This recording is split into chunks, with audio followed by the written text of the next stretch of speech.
invite all of you for this EGROW webinar on the interim union budget. The interim union budget, as you know, is for a stopgap, a bridging budget before the next main budget comes in. I was also thinking the policies have been so good and so strong. The policies have been so carefully crafted that a policy holiday is not possible. So that is why I was firmly of the view that the budget will provide continuity to the policies that have been crafted, chiseled, and very carefully implemented in the last few years. It is because of these very policies that while the rest of the world is dwindling in growth, our country is recording a 7% plus growth. And it's not that because this is an election year, that is why the 7% plus growth is being spoken about. Since 2001, the country is recording a 7% plus growth. Such sustainable growth cannot happen in an accidental form, especially when you are recovering from a once in a century pandemic. So to discuss this entire budget, and as you know, that the budget is just not figures, it is figures, but also shows the policy of the government.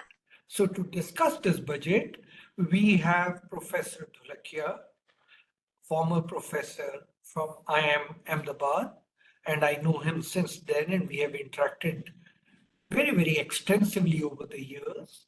And Professor Dholakia's published work is volumes, and we all know about Professor Dholakia's work. Professor Dholakia right now is on the board of the Reserve Bank of India, and before that, he was on the Monetary Policy Committee of the Reserve Bank. And his work on the fiscal policy has also been quite extensive. We have a very good panel today to discuss this, and the panel is very balanced. The way we conceived of the panel was, we have somebody who know about to chair it, and then we have from EGROW Foundation, founding director, my colleagues, Dr. Ashok Vishandass, who's the former chairman of CACP and founding director with us at EGROW, Dr. Rattan, who was a senior officer in the Ministry of Family Welfare and chief director, again founding director with us, Colonel MP Singh, founding director with us, and who was in the Indian Army for many years. He's a defense analyst and has published extensive number of books on motivation. Then we have Professor Kuldeep Kaur. Professor Kuldeep Kaur is from Guru Nanak Dev University. She is a professor in economics, but she has been the head of the department. I think they call the dean. She's been in charge of the departments of management, economics, and social sciences. Right now, she's on the Ambedkar chair. She'll probably bring us a perspective from North India. Professor Gayithri, as we all know, is from Institute of Social and Economic, and she is right now with the the Fiscal Policy Institute in Bangalore. So we thought she'll bring us the picture from that side. We have Professor Saswati Choudhury. And then we have Ajit Pai. Ajit Pai was with Niti and a very good analyst, and I used to interact with him and realized his skills there, with which we used to conduct, think, and make recommendations on policy. And finally, we have Dharmakirti Joshi, who's the chief economist at CRISIL. So, a very balanced panel that we have. With this, I would request Professor Dholakia to take over. All the panelists that are with you, Professor, have been on EGROW's thought processes, EGROW's webinars earlier, and all of them are very well known in the field. So I'm not introducing any one of them. and we all know you and everybody knows about you so much. So I'm not getting into any detailed, elaborate introductions. And because we have so many of them, each expert in their own areas, Dr. Vishandass in agriculture, Dr. Rattan Chand in health, Colonel MP Singh on defense, and others, as I told you, we brought in the regions together. I would request you to please take over and conduct the proceedings. Professor Dholakia, please.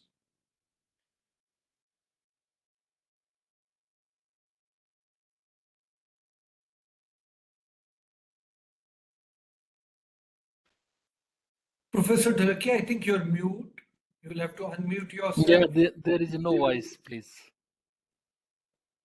Professor Dholakia, you'll have to unmute yourself.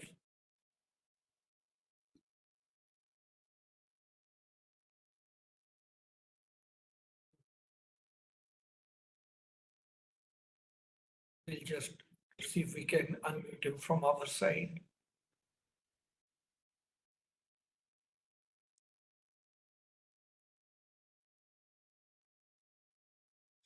Yeah. Okay. Yes. Yes. Great. Thank you, Professor. It's a pleasure to chair this kind of discussion and a very impressive kind of a panel representing various walks of life and various sectors. Without getting into further introductions and other things, I have my own things to talk about at the end of the presentations by each one of the panelists. I straight away go to the speakers. The thing is that we have 8 speakers, and including me, it will be 9. So let us observe the strict timeline. I don't want to, interrupt with the presentation argument.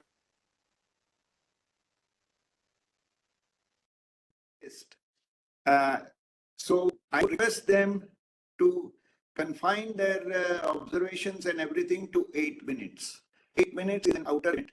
In fact, if we do that, that will be great. My only one very quick word about introduction is that this is not a regular budget. This is a vote on account, and it has been presented exactly in the same spirit. I don't think that we need to elaborate on this issue anymore. We can straight away go to the nitty-gritty of the budgets in various sectors and overall. So, shall I invite Professor Kuldeep Kaur? Yes, sir. Yes, sir. Thank you, Professor Dholakia. Are you audible? I hope I'm audible, please. Yes. Okay. At the onset, let me thank EGROW Foundation, particularly Professor Charan Singh, for giving me this opportunity to share my views on the Union Budget 2024-25, which was presented with the objective of socio-economic transformation. And this budget claims to transform India into FDI, that is first developed India, through new GDP, that is governance, development and performance, and through the slogans like Sabka Saath, Sabka Vikas, and Sabka Vishwas and Sabka Prayas. Other slogans like Gareeb Kalyan, Desh Ka Kalyan, Nari Shakti, Lakpati Didi, Amrit Kal, Kartavya Kal, welfare of Annadata, etc. So, as when I joined this meeting, it was being discussed by Professor Ravindra Dholakia. It was that the figures are really good. I will not go after the figures. I will just have a gist that this budget has tried to highlight the directions to develop through the social justice by adopting people-centric inclusive development strategies, like development of all forms of infrastructure, may it be physical infrastructure, may it be digital infrastructure and social infrastructure. Similarly, the emphasis of this budget had been on empowering the youth through the Skill India mission, through sanctioning of loans under PM Mudra Yojana, welfare of the farmers through the financial assistance, crop insurance, ENAM, etc. Also, empowering women through SHGs, 7,500 crores for interest-free loans for the startups, etc. This budget has in its presence that is sustainable development through the green energy, rooftop solarization, adoption of e-buses for public transportation, etc. This budget also thinks of promotion of investment in infrastructure like airports, railways, metros, for tourism, state tourism has also been given a special place over here, where it has been told that the states will be encouraged to develop tourist centers. Similarly, for the agriculture, the basic emphasis is on increasing the production of oil seeds in the form of oil seeds abhiyan, and also dairy development had been proposed. Now, since relatively all of the aspects have been covered, I know that the limitation is that this is the interim budget, and this budget mainly focuses on the continuity of the earlier policies, continuities of the earlier programs. So if this is the interim budget, it seems that this is the limitation of Madam FM, that she could only chalk out the directions for the Indian economy to move forward towards Vision 2047 in future, but could not come out with the roadmap. Why? Because there are some points which we were talking about, that the nitty-gritty of those points need to be taken care of. So that is the majority of the part of the budget presentation was about the accomplishments in the previous years and the new programs or the proposals. When I was listening to the budget, then it was clear that about half of the part was about listing the previous achievements or the accomplishment.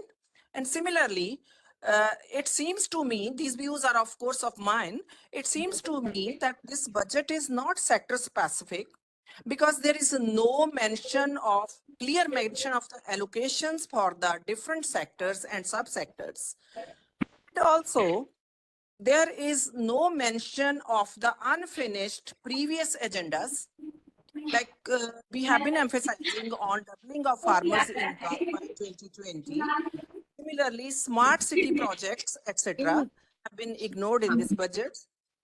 Also, for green energy, for net zero emissions, we have been emphasizing zero carbon emissions, but subsidies or incentives of electric vehicles, etc., which can help in promoting the clean environment and reducing the oil import bill, had not been mentioned again in this budget. And it is, I'm happy that 1 lakh crores had been earmarked for R&D in the sunrise industry, with the hope that when the public investment will come, then the private investment will automatically come in this field of R&D. But again, my opinion is that when R&D will be there, it's basically will be fascinated towards artificial intelligence. And when the artificial intelligence will be the main area, then we know, being the labor intensive economy, we can see the availability of labor is there. Then as per many estimates, it had been roughly estimated that 40% of the labor force will be displaced. Now see, the if we introduce the artificial intelligence or replace the labor force by artificial intelligence, then what will happen to the mental status, to the social status, as well as to the financial status of the displaced labor? This has not been mentioned. In a way, indirectly, it means unemployment, how we will have to tackle about this. Then similarly, to infuse the new technology, it has been mentioned that there is Skill India mission, which is not a new mission. It has been the program which has been running since last 4-5 years.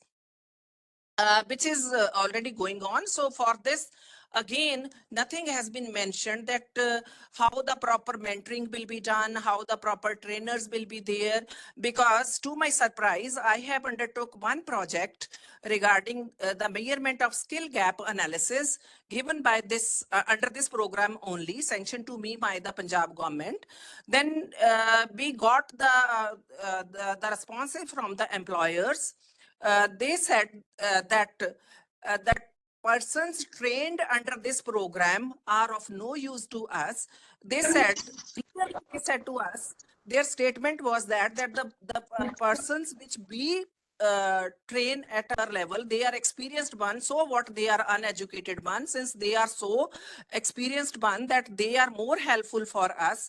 And again, to my surprise, it was that I would check the employability level of those graduates or those trainees from these skill development centers. The rate was only 0.2% as for the employability of these persons were concerned. So similarly, in my field as well, Madam FM also mentioned NEP. And my personal experience again says that since we are in the process of implementing this new education policy in the universities, it has created more chaos in the HEIs, and because there is lack of matching infrastructure. And in this budget as well, there is 60% cut in the UGC grant, and when the grant to the UGC is cut, then it will again create more problems for the implementation of this NEP. And if I talk, more than half of India lives in villages. We all know about this, and from where the demand comes in, from where the demand takes birth. So problem of migration to the greener pastures is from this area, from the rural area, particularly in my state, in Punjab itself. I can say this is the acute problem that the youngsters, the moment they will do their matriculation, they will dream of going to the other country. So here, what was the need to tackle this type of problem? There was no mention of the development of the rural infrastructure in the budget. Professor, shall you wind up in 1 minute? Sure. I will. Again, the tourism, rural tourism particularly, has the advantage to enjoy green environment, which has the bigger scope. So in that case, mention of homestays, cultural tourism, security of the foreign tourists, etc. And how about its environmental implications have not been mentioned. Similarly, now some mention of tourism is there, but these all aspects which are related to increasing the medical tourism, etc., which India is going to be or has the scope of being the hub of medical tourism, to that angle as well, there is no such mention. And also, to open the new medical colleges or the universities or IIMs or IITs, again, I'm of the opinion that the quantity versus quality should also be taken care of. Agriculture produce goes on increasing, but what about the storage facilities in Punjab state as well as the processing, marketing, etc.? Because these days there is a glut of crop of kinnu, which is a very good substitute of orange juice if processed properly.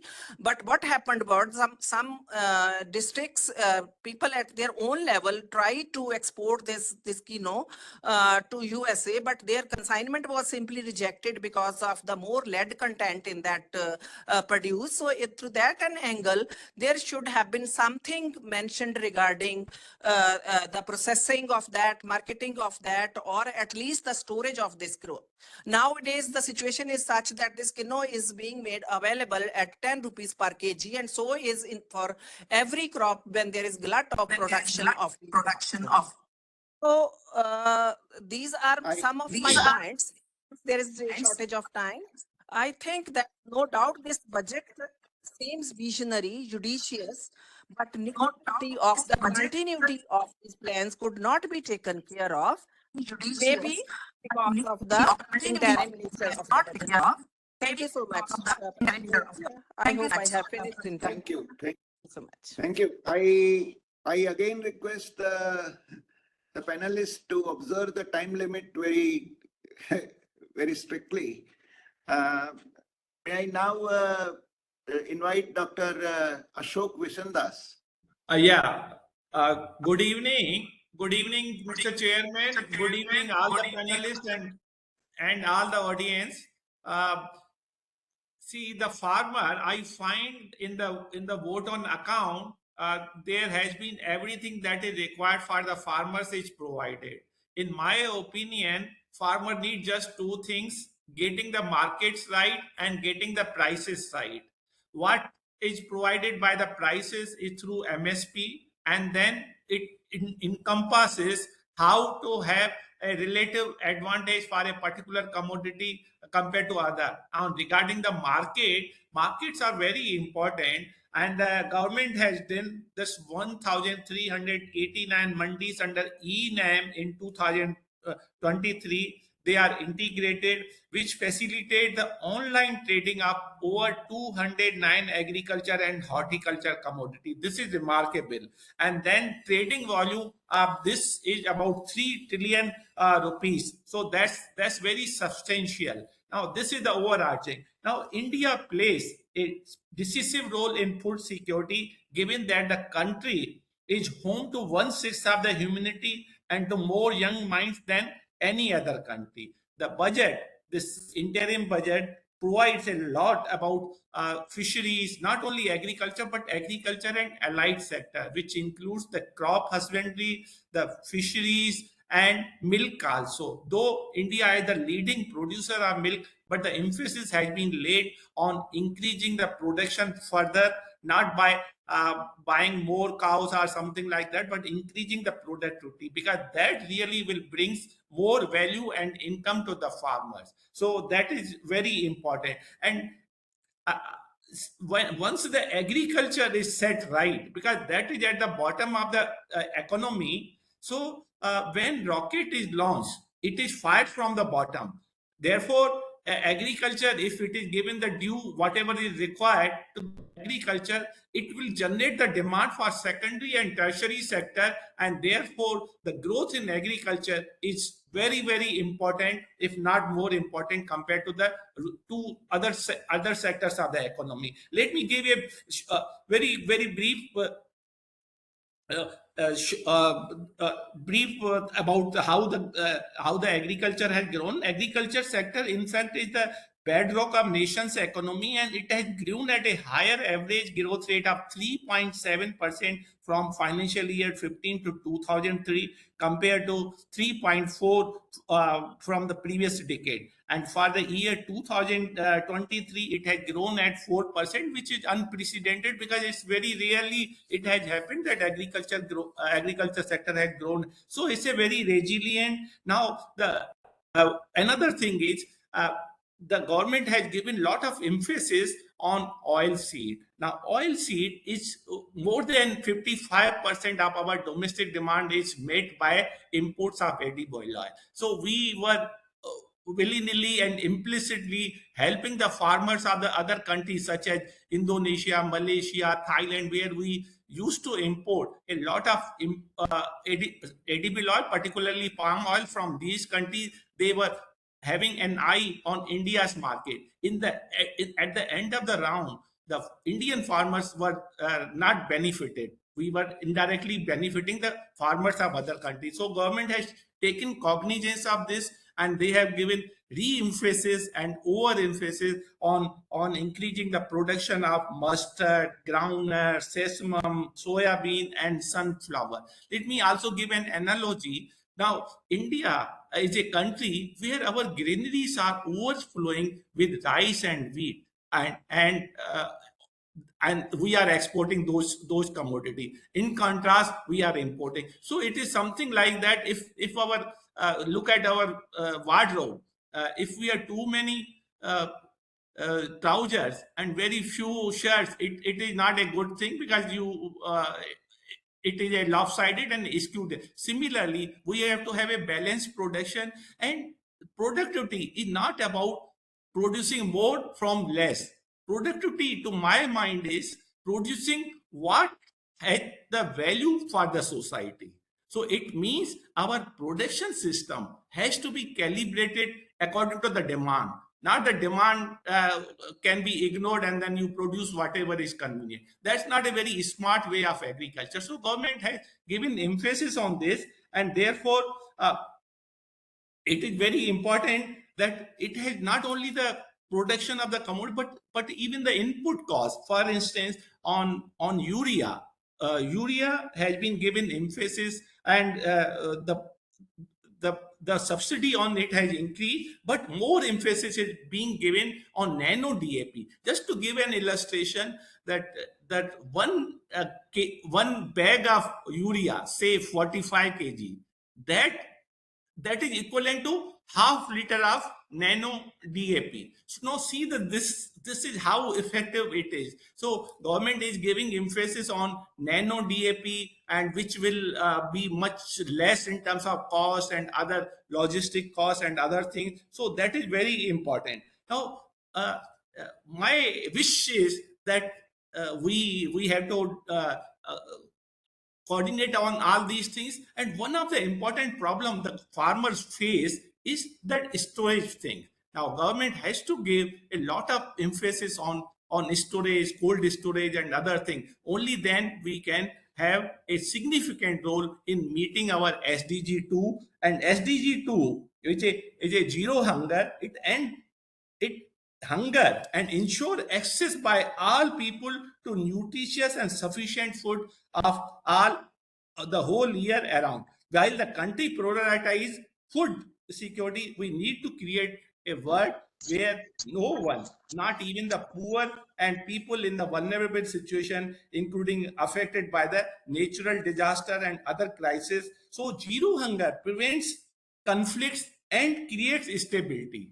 That is very important. So if we have the food security, it will lead to at least lead to zero hunger, and that will prevent the conflicts and creates stability in the country. Hunger is not just a food problem, it is a logistic issue too. Promoting food banking network can play a key role in enabling access to nutritious, safe and adequate food to all this, so that everyone can lead an active and healthy life. So this is a very important, and I also would wish that government moves away like direct benefit transfer in many schemes. But if fertilizer is also given the direct benefit transfer, because one has to remember that not all fertilizers are required for each and every commodity. Just to give an illustration, for production of pulses, you don't need the urea, but the farmer, because it's available at a very low price, farmer willy-nilly use that, and it is unnecessary. Besides the wastage of domestic resource cost, it pollutes our land, it pollutes our soil, and it pollutes our and contaminates our underground water. And at the end of the round, we are producing much less pulses compared to what is the domestic demand for this. So because of this policy things, this required. And last point I would like to, that will be the farmers' welfare has to be brought to the center of development agenda to bring about a qualitative change in the life of farmers of India. Only then Indian agrarian society can fight renewed global performance. So I will stop. I am very mindful of the constraint of time. Therefore, I am cutting short my my presentation. Over to you, Chairman. Thanks for giving me an opportunity to present. Thank you, thank you. You are almost on time, so no issues. But the point that you made is very significant, that there is a need for direct transfer as far as fertilizer subsidy is concerned. Point very well taken. In fact, that is why we should work. Now, shall I request Dr. Rattan Chand? So, thank you, Professor. So far as the health sector is concerned, all the schemes which are continuing, which are existing, will continue. And in this interim budget, five things have been mentioned. So first thing is setting up of more medical colleges. So the idea is to produce more more doctors. So for this, government plans to set up more medical colleges by utilizing the existing hospitals. There is also a scheme of converting district hospitals into medical colleges. So for this, a committee will be formed to examine the issues and make relevant recommendations. So that is the first uh, item which has been mentioned in the interim budget. Second is the cervical cancer vaccination.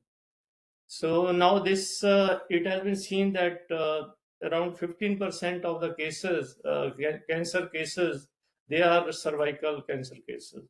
So in order to tackle that, the government proposed to vaccinate the girls in the age of 9 to 14 years with this for prevention of cancer. So that is another second item which has been mentioned in the budget. Then third is integration of maternal and child health care schemes.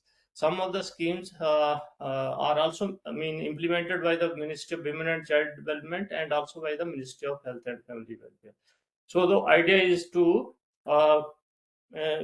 bring these schemes together for better implementation. So that is another thing which has been mentioned. And also the Anganwadis will be strengthened for providing nutrition services to the children, adolescent girls, and lactating mothers. And for vaccination of children under the Universal Immunization Program, more emphasis will be given. A platform called UWIN has been found. More use of this platform will be made so that all the eligible children who are to be immunized are immunized. So that is the third thing for maternal and child health. And another is Ayushman Bharat.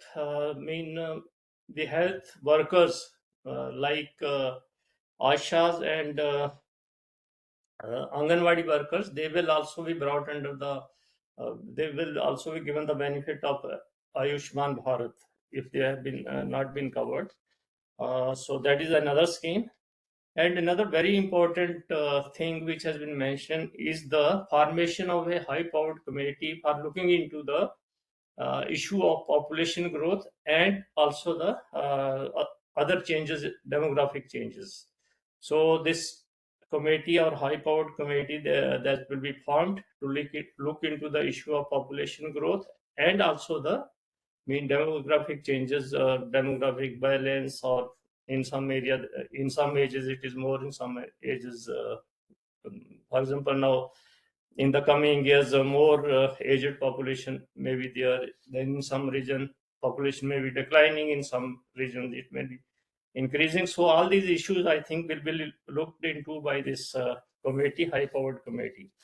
So these were the five things which have been mentioned in the interim budget.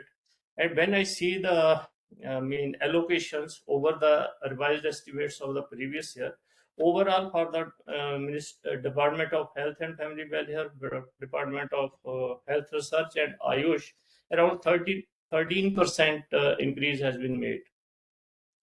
So this is regarding the interim budget, and also the budget documents, they give the implementation status of the announcements made in the last year. So I think one can go to the budget documents and see the implementation status of the announcements made in during last year budget. So that's all from my side. Thank you very much.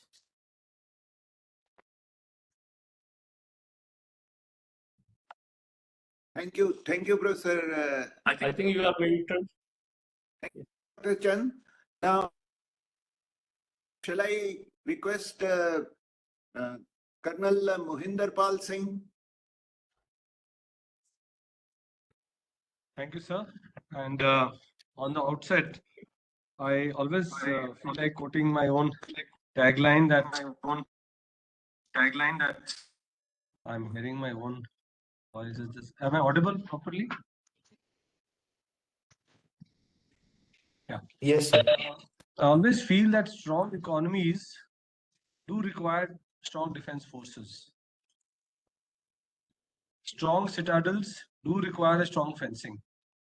And that is why this budget is in the right direction with the allocation first time ever crossing 6 lakh crores of rupees to the defense. Now, to be precise, last year in the allocation it was 5.93 lakh crores, and this time it has gone up to 6.21 lakh crores overall defense outlay. And this is about 4%, 4.83% increase from the previous year. But the significant part is that the capital expenditure of the defense has been upped from 1.72 lakh crores to from 1.62 lakh crores to 1.72 lakh crores. This is roughly about 27% of the total defense. This thing, basically, the capital expenditure is always seen when the defense budget comes in, because that is where we need to manufacture or to import new weapon systems, to deploy systems on our borders, to safeguard our borders. And that is where, whenever the defense budget is announced, all eyes are on the capital outlay, that what is the government going to spend, what is their vision for the future as the defense of the country is concerned. Of course, the revenue on expenditure has also gone up, and the defense pensions at 1.4 lakh, 1.41 lakh crores, which is slightly up from 1.3 lakh crores from the last year's pension account. And there has been a substantial increase this time for the border road infrastructure. Last year, I had seen 5,000 crores were earmarked for this purpose, and this year it has gone up by 30% on the vote of account budget. I think a lot more is yet to come when the main budget comes in. And this is very evident that our borders are still quite in an active state as far as, with the China and Pakistan are concerned. And this shows that the government's priority is certainly to have a proper infrastructure on this border. This trend I have seen in the defense budget allocations to the border infrastructure in the last about 8 to 10 years has really gone up quite heavily. Before that, one would always read in the news that on the China side, they are building airports and they're building roads and this and that. But now with this increased allocation for the border roads, this is a significant move that we are really going to work as far as our defense of our country's borders are concerned. One more significant aspect which has been emphasized is announcement of 1 lakh crore corpus for deep technology. So this term is about a decade-old term, but this was all the mention was, but this has got very deep implications. This much amount dedicated to deep technologies, basically it is going to bring out a lot of innovation and R&D in robotics, in nanotechnology, and in AI systems as far as the weaponry is concerned. So we keep hearing about drones being used in the next generation warfare, and the fourth dimension and the fifth dimension of warfare are likely to be be enhanced. So all this together, this much allocation will really give a fillip to the Atmanirbhar Bharat, which in the defense, because from being the third largest importer of arms, now the vision of the government is very clear that we need to be indigenous as far as the weapon systems are concerned.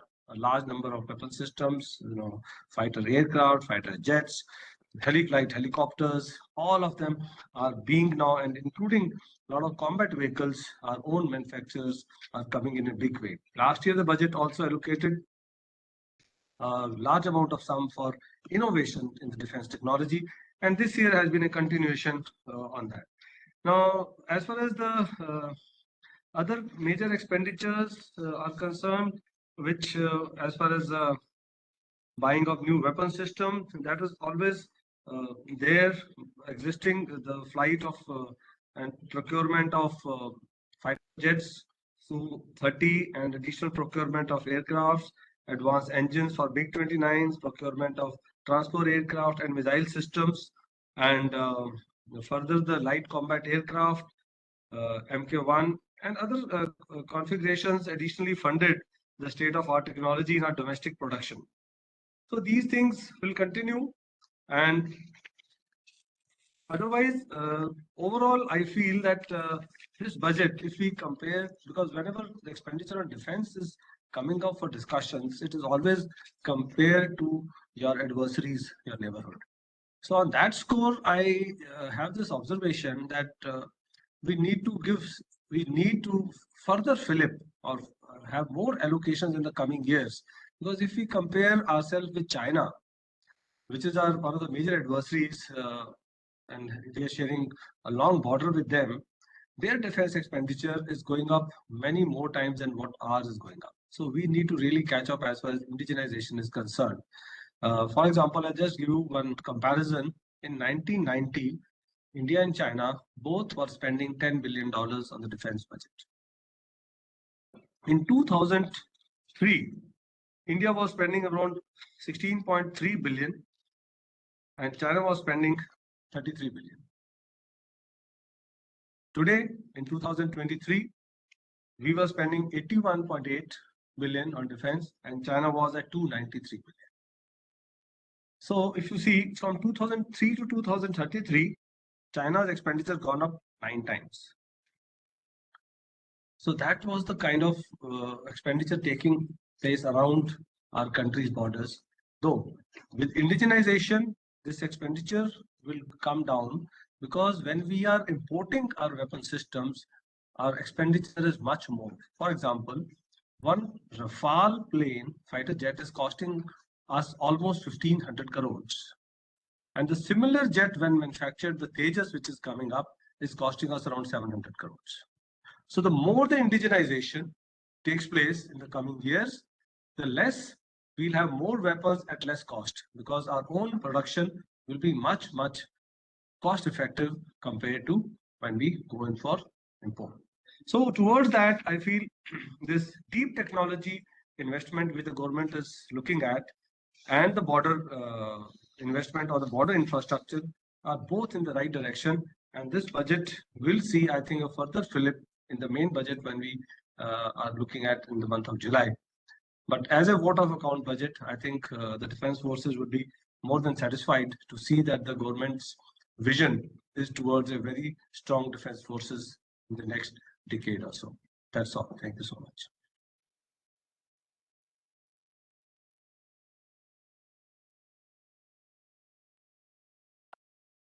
Thank you, Colonel Mahendrapal Singh.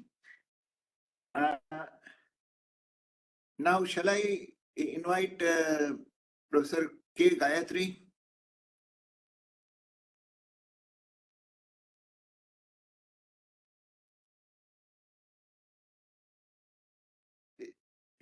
Is she around? Professor K. Gayithri.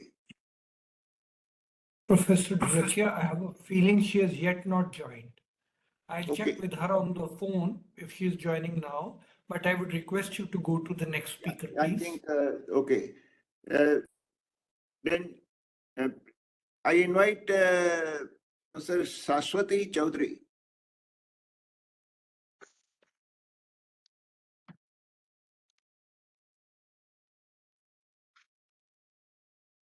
Professor Saswati Choudhury.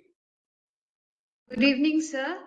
Yes. Thank you so much, EGROW Foundation, for this opportunity, and good evening to the chair and all the esteemed panel speakers and the other participants. I wouldn't go on, discussing the issues which have been, the focus repeatedly across sectors. What I would like to submit here is that this entire budget exercise, this, even though it's an interim budget, my gut feeling is that this interim budget has taken note of the existing macroeconomic situation and also the recently published Niti Aayog's report on the multidimensional poverty report which came up, and then also about the gig workers sector which is growing in India, and then the labor force, especially the female labor force participation, which is a report which came up in 2023. So keeping these three issues in, when I read through the budgets and when I go through these reports, I find a very close-knit connection. And this whole budget, it has speaks of the finance minister's emphasized on Vikshit Bharat, where she's talking of three Ds: demography, democracy, and diversity. And then to reform, transform, and perform. And the entire welfare scheme, the entire kind of a welfare development that we are thinking of, brings in huge number of welfare schemes through DBT. Now, if we look into this, the three critical issues, if we have to really take Vikshit Bharat, one is the human resource development, other is the capital investment. So we see a continuous emphasis on capital investment, infrastructure development, and the new thrust this time has been looking towards the East India.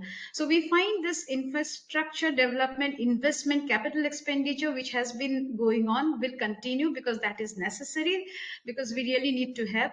Simultaneously, the government also realizes there is some issue to be dealt with so far as employment generation is concerned, because even though we are talking of female employment generation, if we look into the self-employment, we'll find most of this female employment are working as helpers. So when we are talking of Nari Shakti, we are talking of schemes for women. We are specifically trying to bring in more female workers, where self-employment, where women become the real employers and own account holders. So that is where the thrust is, because we really need to focus on that. The other aspect, we are talking of skill formation, essentially, because if we really have to take, because we are talking of demographic dividends, and we know that India's population is bulging at the middle, and then we will nearly need to have this. So skilling is necessary, very much important.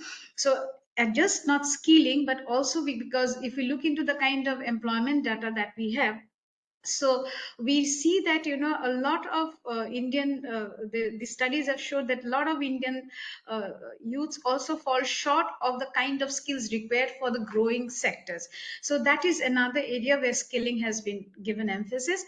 The third, importantly, where the government continues with thrust on SMEs is MSMEs, is because most of these informal most of these employment get generated here. So we really need to make them viable, and this is where the emphasis has been given. So this whole thing, what I see is the entire budget has really tried to address some of the crucial issues, and maybe in the next full budget we would see furthermore clear statements and clear policies, like, because the gig force workforce is increasing and is highly insecure.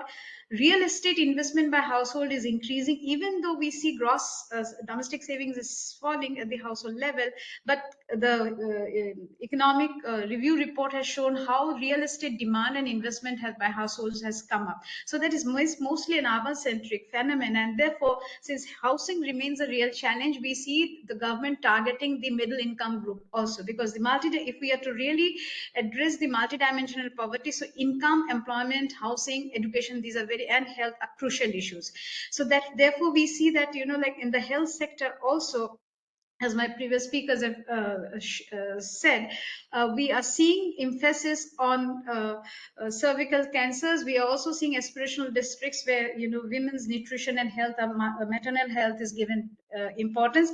Then we are seeing extension of the Ayushman Bharat to ASHA workers and other ICDS centers workers. So this is something where the government really is addressing the issues which brought out by the multidimensional poverty index reflections, base level reflections. And then second, what we would like to see is also, the government would also like to see is extending this housing scheme, because we have extended in the rural areas. So some basic interventions at the rural level has helped India to come, reduce its multidimensional poverty, people under multidimensional poverty. Now, to extend it across the board, we really need more focused intervention. But more critical, I feel, is to generate employment, and government has made all possible, giving all possible trusts in different ways, continuing with the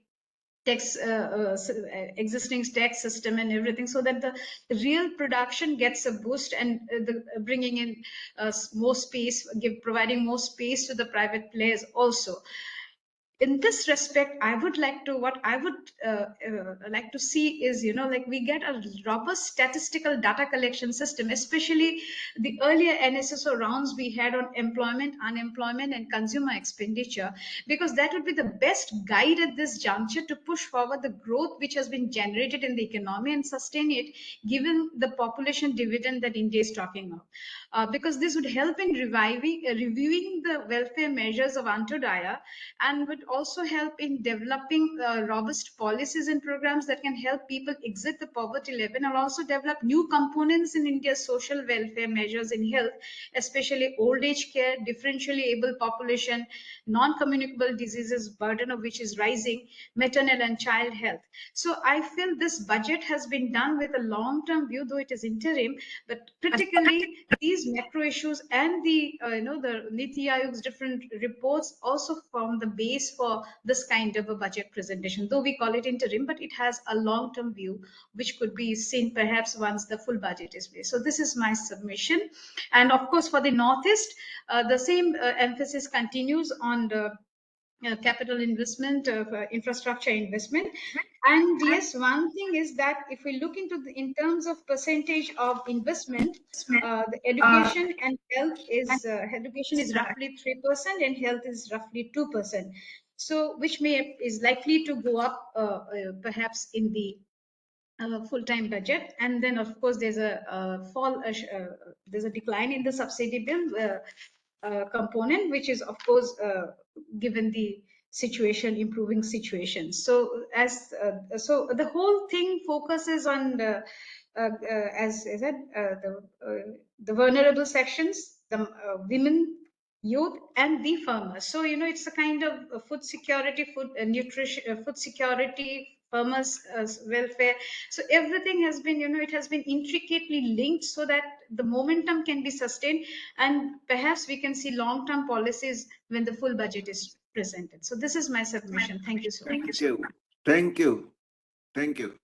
Now I invite Mr. Ajit Pai. Thank you, Doctor, and good evening, everyone. I first want to begin by congratulating EGROW on putting together such a wonderful panel of such a spectrum of speakers that we are learning and getting insights on so many different areas, which generally we are not able to get in the broader, more macro discussions. But let me very at the first say that the government has been fairly cautious in their outlook. Despite India being the fastest growing large economy in the world right now and looking much more positive than anywhere else in the world, when you look at the numbers, they have still been very, very conservative. And by what do I mean by that? One is that they have maintained the Manrega number, which is from an employment perspective, it means that they're not expecting much improvement on the employment side. So despite the very high growth, they're expecting very high productivity growth in India because of all the investments that have happened. And that, I think, is also reflected in the way they're looking at the social sector and the various other items that they have looked at. But what I'm particularly proud of the government for doing, especially going into elections, of course, that might change in the next 1 or 2 months, is that they have actually focused on fiscal consolidation to bring down the debt to GDP for the country, and which will reduce the cost of capital to the country and allow continued investment in infrastructure, which has been the big thrust for the past 3 years. They've also maintained the capex, at similar levels to now, maybe, growth equal to nominal GDP or slightly ahead, which, given the huge increases past 2-3 years, also signifies that on a post-election basis, if this government is elected again, they might again focus on that. But what was very interesting about the consolidation is there are 2 or 3 levers that were very actively talked about in the media for the past 3 or 4 years, especially with the elections coming, especially with the inflation numbers, and that is the fuel prices. And the government has not, reduced those fuel prices right now, which in my view is actually a very reasonable, rational way to use that to bring down the fiscal debt, which it has successfully given a path where you will continue to see consolidation in that 10.5% nominal growth environment, while maintaining capex increase, while continuing to have the cushion where they're not expecting too much improvement in the employment situation. So I think the what is missing in the budget, which given its status as an interim budget and on account budget, was what are going to be the biggest generators of the employment to soak up, the excess labor that will come from the improving productivity. India still has very, very high level of engagement in the agricultural sector. While we are focusing a lot on it, and the political economy is still driven by it, we know that close to 40% being engaged in agriculture is not, necessarily sustainable. And the fastest way to improve farmer income is to reduce the number of farmers. I think Professor Ramesh Chand said to double farmers' income, if we reduce the number of farmers engaged, because the average farm size is very small, we could have huge results. But where will these farmers go? So when we are driving all this investment in infrastructure, when we are driving all this investment in other areas, we're improving productivity, that Manrega program and other social sector programs are critically important. And even though that expense has gone up over the past several years, I think we'll have to maintain that if we're going to be improving productivity. And it reflects the government's continued expectation that the employment is going to be lagging.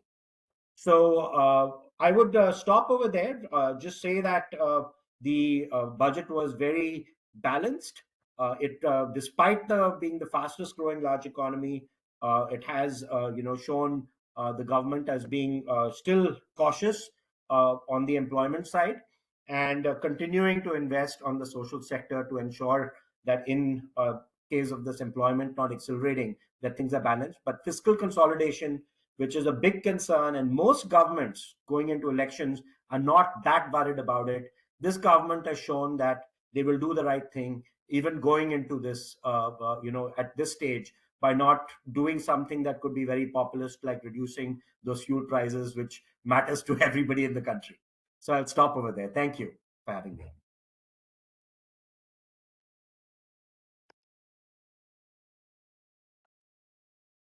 Thank you, Ajit.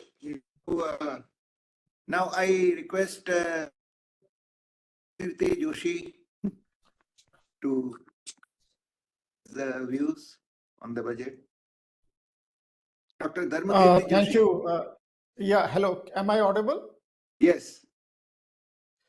Thank you very much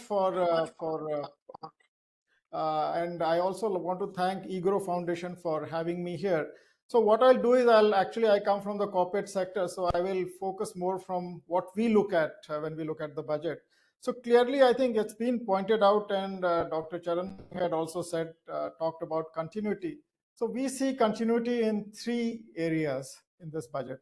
The number one is the fiscal consolidation. Government had committed to a path of reducing the fiscal deficit to 4.5% of GDP by 25-26. And to be on that path, they had to reduce the deficit to GDP by 70 basis points each year. So they've already done 70 basis points this year. So I think they are on that glide path.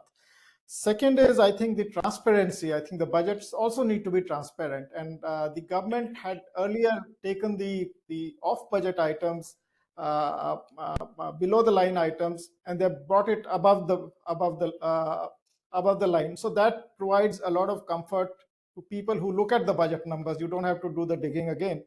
And on top of that, I think Mr.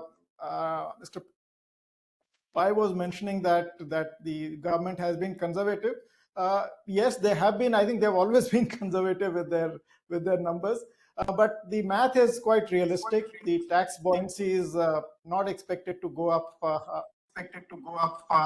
as much as I think it went up last year. So I think pretty realistic and achievable numbers.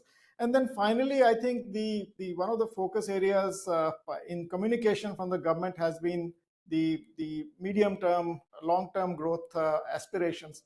And this budget actually is also in line with that, because they still maintain the focus on capex, despite having done a lot of capex last year.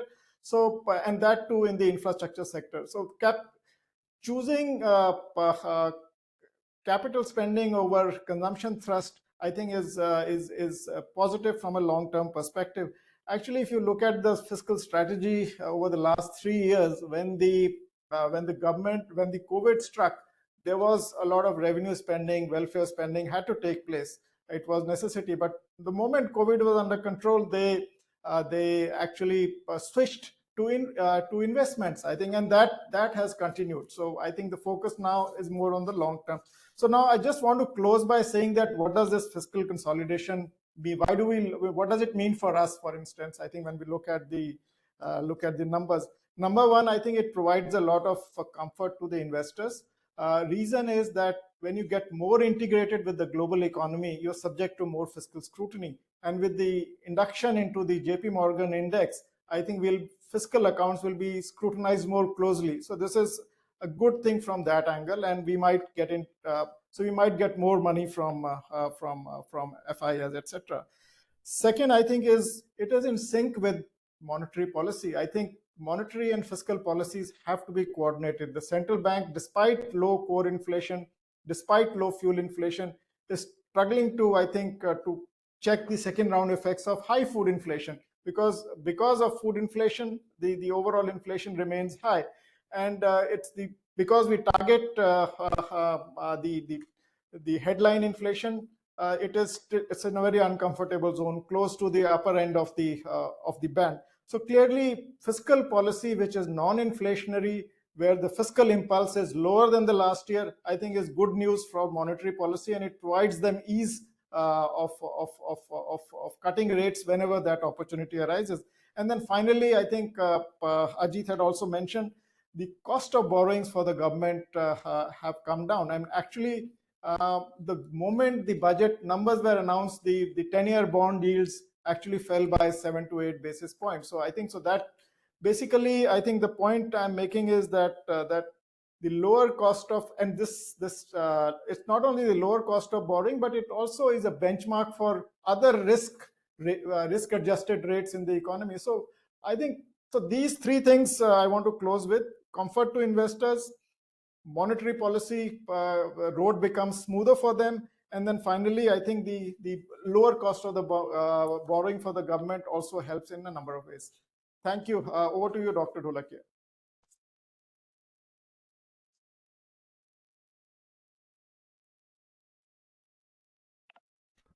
Thank you. Thank you, Dr. Joshi, and all the panelists. Now let me finally again check whether Professor Gayithri is around or not. Professor Gayithri?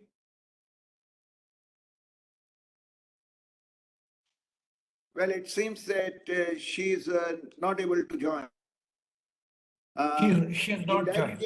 Neither has Professor Balaji. Yes. In that case, let me give observations about this discussion. It was very enriching and very comprehensive kind of a thing. We discussed about health, we discussed about the defense. We also had the macro perspective. Let me add a few other pointers to the macro perspective. Dr. Joshi said that the arithmetic and the numbers are looking good. But I think in what way they look good? It is very important for us to see. First important matter is, being a conservative budget implies that the proportion of government expenditure as a proportion of GDP should be really declining. And that is what we are finding in this particular budget, the vote on account, that in the revised estimate, the proportion of total expenditure to GDP was only 15.1%. It has further gone down to 14.5%. This is a very relevant matter. I mean, 60 basis point cut in the expenditures relative to GDP is an important matter. That means that the government composition of final demand in terms of the government, private sector, you do find that the government share is reducing. That is what is required in a good reform regime. The other thing is that the revenue receipts are actually rising. It was in the revised estimate, it was 9.1% of the GDP. In the it is 9.2%. So that means that 60 basis point cut in the expenditure side and 10 basis point cut, 10 basis point increase would make about 70 basis point, and that is exactly where you find that the fiscal deficit is reduced from 5.8% to 5.1%. Now that is very significant. If the increase in the revenue receipts are taking place, and that is largely taking place because the proportion of the tax revenue is rising. Now, as far as the expenditure cut is concerned, it is a very relevant matter that there is something called the committed expenditure. Now, this is a very, very important matter. In a reform regime, we want the committed expenditures as a proportion of GDP to go down.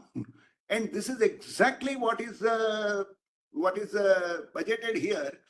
The proportion of committed and defense expenditure put together was about 8.1% of GDP in the revised estimate, which has now fallen to 7.7%. So 40 basis point out of the 60 basis point of the cut in the expenditure is essentially on account of the committed expenditure and defense expenditure put together. That means that the non-defense discretionary expenditures by 20 basis point. That is also very, very significant, because it means that if the non-defense discretionary expenditures are also declining, then from where does this thing come? It shows that the effective capex, now it is not only capex, but the grants in aid forming capital assets is also a capex is increasing by 30 basis points. Now, if you consider this part, that capex has increased by 30, but the overall discretionary expenditures have fallen by 20 basis points, it means that the non-capex, that is the revenue expenditures, discretionary revenue expenditures are falling by 50 basis points. Now, this might really raise some concerns. They may raise concerns because the revenue expenditures, which are other expenditures and the defense expenditures, if we consider this, then that amount turns out to be largely for O&M, operations and management, maintenance expenditures. So if those kind of things are falling by 50 basis point to the GDP, then there is a cause of worry. With these details, from where does this kind of cut come? You know, because this is a very significant matter. So that requires, this number arithmetic appears very good, but there is a concern that if it is cut by something like 50 basis point, from where are they cut? This is a very significant thing. I think apart from this, if I look at the composition between the committed expenditures and the defense expenditures, Now, the committed expenditure, the regular definition is only to consider the interest payments and the pensions. That is not the real committed expenditures. The committed expenditures are interest, pay and pension, food subsidy, because food subsidy is our commitment, finance commission grants to the states, GST compensation fund. These are all the parts which are the committed expenditures. If you consider this kind of thing, that committed expenditures are actually falling by 22 basis points to the GDP. Now that is a remarkable thing. I think we are cutting the food subsidy by about 11 basis point. We are cutting the grants to the finance commission grants to the states by about 7 basis point. We are cutting the GST compensation funds by about 3 basis point. Dates an increase in the interest expenditures by about 10 basis, by about 7 basis points. If you put all this thing together, the total decline is about 22 basis points as far as the committed expenditures are concerned. As far as the defense expenditures are concerned, as a proportion, although Colonel was talking about something that, there is an increase. Yes, there is an increase in absolute terms, but as far as the proportion of GDP is concerned, there is a decline in the defense expenditure from 1.54% of the GDP to 1.39%. That means almost 15 basis points. Now, it is these things which are relevant, which are important to see. It gives a trend. It gives a kind of the expectation about what could be the fuller budget. And all that I can say is that the fiscal commitment to fiscal consolidation and all these calculations and arithmetic about the budget is really giving us much hope, because in that context, the commitment to the economic policy reforms and underlying fiscal discipline is obvious. The only concern is that wherever the cuts have been budgeted, are there the ones which are likely to hit the efficiency part of the thing because of the lack of maintenance, or cutting unduly the expenditures for operations and maintenance? Are these the things? If they are not, then we should really be very happy about these budget numbers. I would rather like to stop here. And do we have any more time left? Yes, we do have. So we can invite some questions from the floor or comments. Charan, can you look up? Sure, we can, and that's what I was trying to see. There is Mr. S.C. Agarwal who has raised some points, and then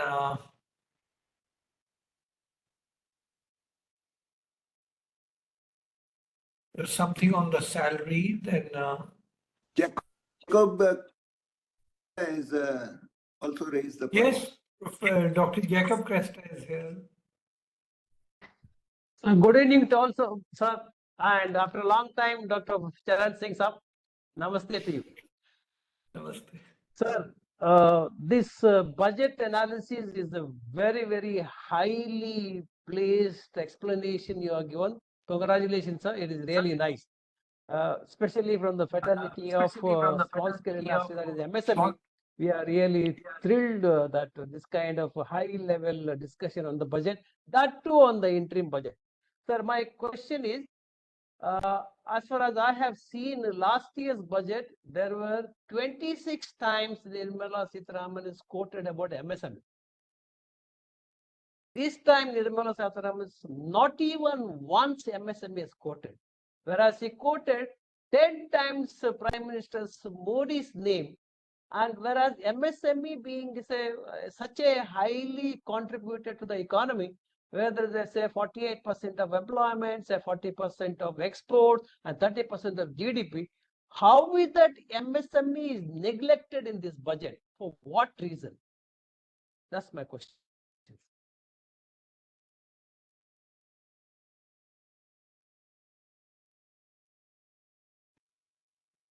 I would rather try to attempt an answer. See, the budget was Any can answer. presented. Hello? Yeah. The budget was presented in the spirit of this being only one, which means that all that which you found in the last budget, which were about MSME, if they are not denied or reduced, it means that it will continue. There are nothing to subtract. Everything was, I mean, it is status quo in a most of the sense of the term. In that case, you don't have to mention those numbers, those names, particularly in the budget speech, because the budget speech was also, as compared to the last budget thing, was only 50%. It was 1 hour, less than 1 hour budget speech, which was one of the shortest in the history. And therefore, if it is not mentioned, it is not as if it is ignored or it is neglected. In fact, status quo prevails. That's what it means. Any other questions? Should I, may I put a question? Yes, please. You see that every time economists are take note of data, that this data is wrong, that data is wrong, and the so data is wrong. My request is that why not all economists work collect data from their own villages so that it can be a correct one. Again, let me attempt that.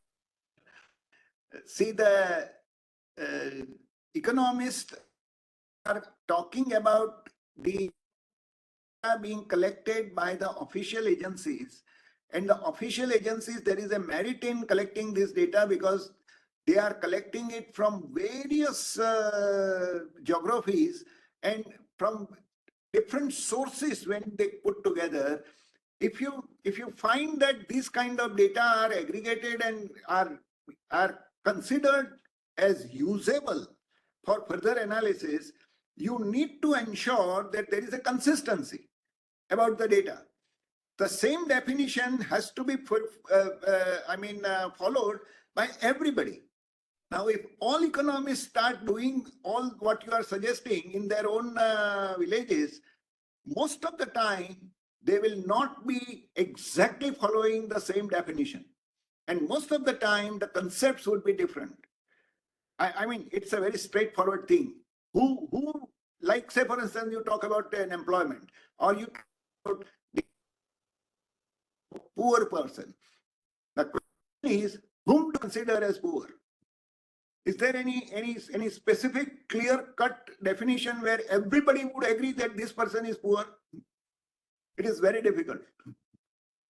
And when you try to have that definition which is more encompassing, then you find that there are going to be more and more disputes about that. Once you decide on a definition and then it is being followed, then it makes sense. So different people following different kind of things and different people having the data, that does not work. It does not work for a large nation like India. I mean, I'm sure you have. In a village, Dr. Sir, we have more than 8 lakh villages. Okay, but in your case, you can find out how many people are suffering from hunger in your village. Okay, let me ask you. Well, if I'm voluntarily on a fast, would you consider me as a hungry person or not? Similarly, secondly, if I'm just getting fed by once in a day or so, would you consider me as hungry or not? How would you go about doing this? Sir, you need a proper definition which is acceptable to all.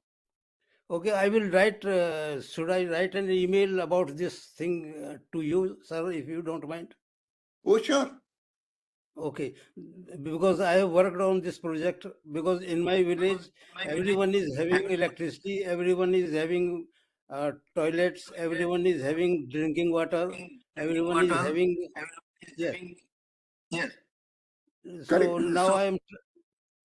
now I am trying to generate electricity in every house. Good. Good.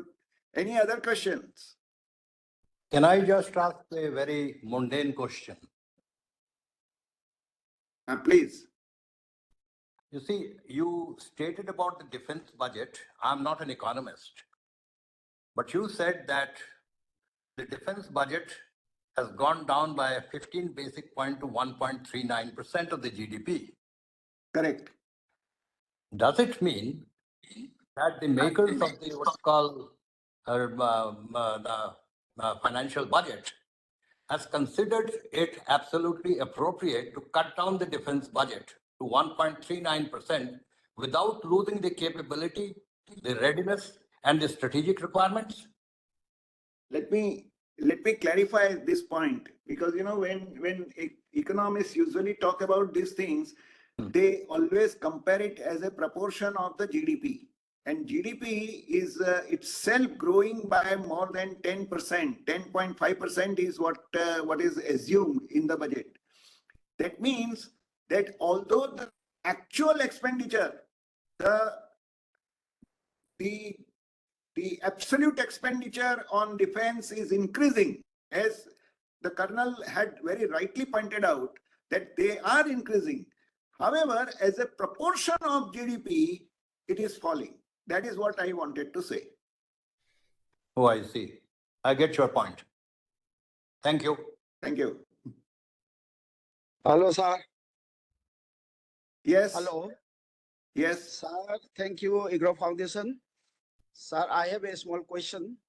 So in the budget, fiscal deficit is 5.1% of GDP. So, sir, you have explained right now the expenditure cut as well as increase in the total releases brings this 5.1% of the GDP. Now my point is that releases from this investment is that target is now 50,000 in this budget, 50,000 crores. Yes. But during the last 5 years, this target of this investment never realized.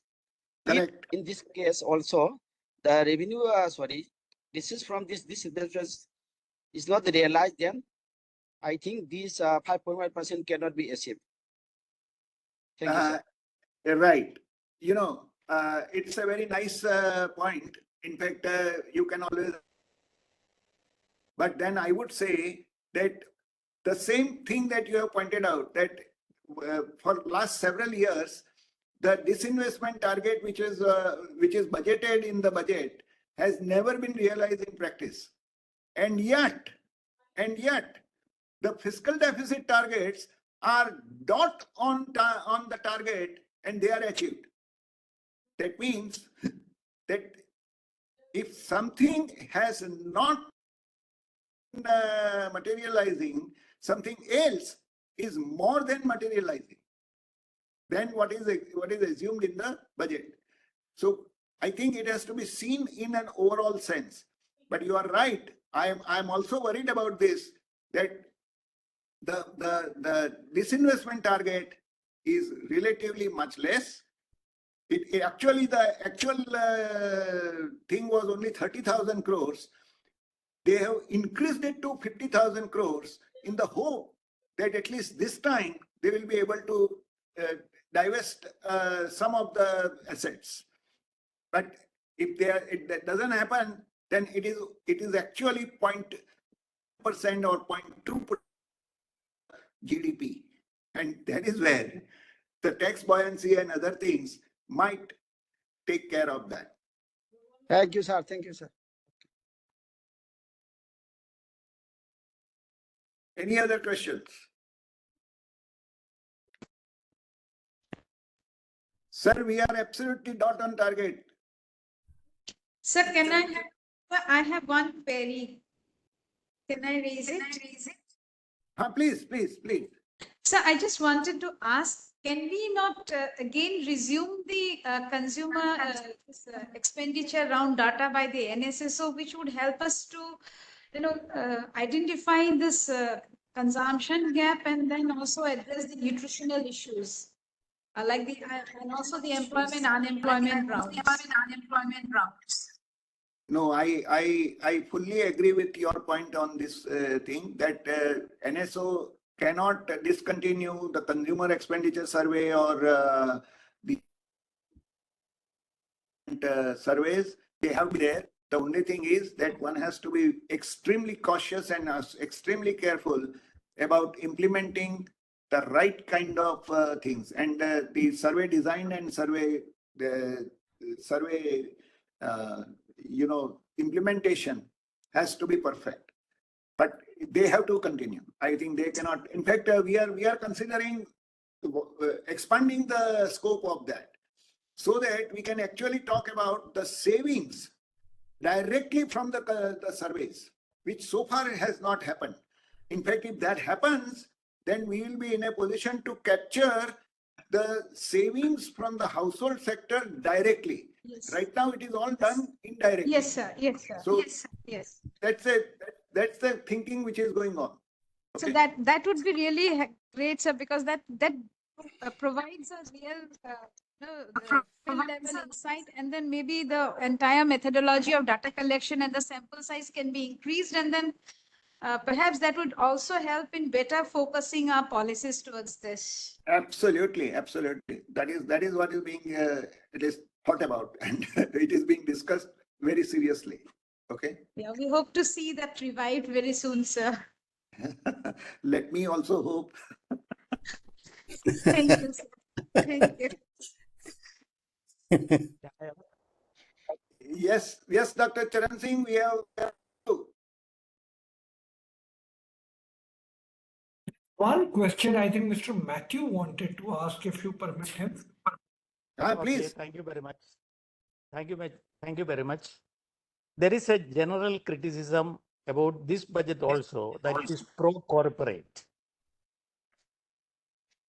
So from the people's point of view, how to defend that it is a pro-people budget? Shall I pass on this question to Mr. Ajit Pai? Certainly. So when you have a look at a voter account budget, you're primarily progressing with policies that have already been in place previously. And when you look at the way the government has looked at the competitiveness for the Indian economy, they have tried to address the weakest links in the Indian economy, which historically has been infrastructure.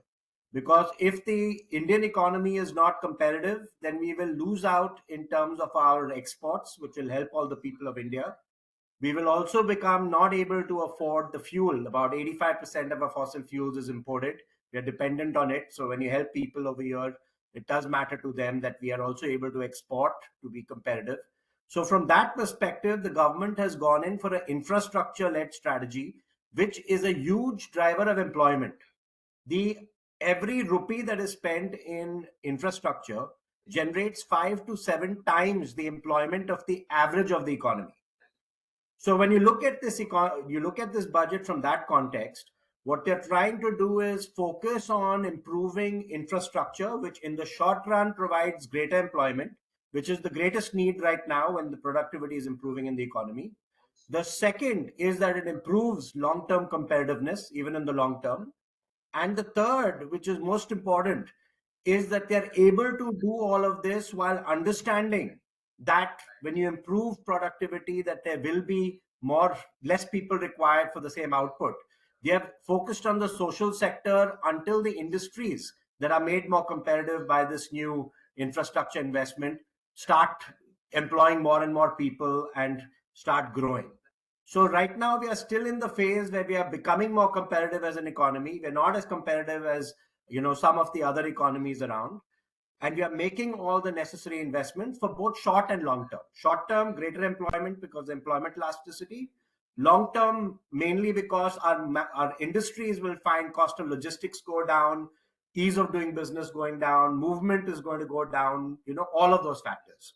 So it's a people's budget. The balance is between becoming more competitive as a nation, getting economies of scale in certain areas, while supporting the masses and the population by giving them cushions. And what are those cushions? It is greater social security, it is greater health insurance, it is supporting the farmers with an MSP because otherwise the prices might fall, and it is giving Manrega for people that don't have employment in the rural areas as the productivity improves. So that's the why we talk about the continuity, which is creating the productivity gains in the future while creating short-term employment. And you're looking at a balanced budget where you're thinking longer term. Now, the moment you have a new election and you have a new government get formed, you will find that even if it is the same party that wins, the officers might change, the ministers, we don't know what the composition will be and what the thinking might change and transform. And then the focus on different areas may change. But given the current context, given the continuity we have seen so far, I think that the budget has been very, very balanced in supporting what I would call the balance between improving productivity and ensuring that the people and the poor in India are protected. I don't know whether that addressed your question.